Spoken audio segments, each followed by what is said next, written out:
নমস্কার বন্ধুরা, আমি অর্ণব চলে এসেছি আবার কাজের আপডেট নিয়ে। প্রথমে ফার্মে গিয়ে কিছু পটের জল আমরা নামিয়ে দিই, জলটা একটু পুরনো হয়ে গেছিলো বলে। দেন শুরু হয় মাটি মাখার কাজ। এই কাজটা লোটাস করার ক্ষেত্রে একটা খুবই গুরুত্বপূর্ণ কাজ বলে আমি মনে করি। মাটি যত নরম হবে তত গাছ গ্রোথ ভালো নেবে। অনেকে বর্তমানে দেখছি বহু রকম খাবার অ্যাপ্লাই করছে। খাবার দাবারের থেকেও মেন মিডিয়ার স্ট্রাকচারটা ঠিক তৈরি করাটা প্রথম দরকার। মাটিটা ঠিক দইয়ের মতো হওয়া চাই, তাহলে রানার বসান, টিউবার বসান, গ্রোথ অনেক ভালো পাবে। তারপরে শুরু হলো যে পটগুলো থেকে জল নামালাম সেগুলোতে আবার নতুন জল ভরে দেওয়া।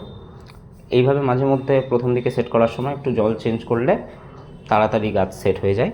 এখনও যদিও বা টিউবার বসানো হয়নি, টিউবার বসানোর আগেই আমরা মিডিয়াটাকে প্রস্তুত করে নিই ভালো করে, যাতে গাছ বসানোর পরে আর আমাদের তেমন কোনো কাজ না করতে হয়।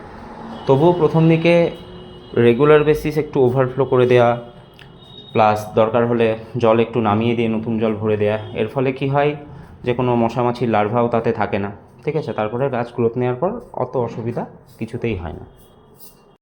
তারপরে আমরা প্ল্যান্টেশনের কাজ শুরু করলাম, কিছু টিউবার বসিয়ে আজকের মতো এখানেই এন্ড করলাম।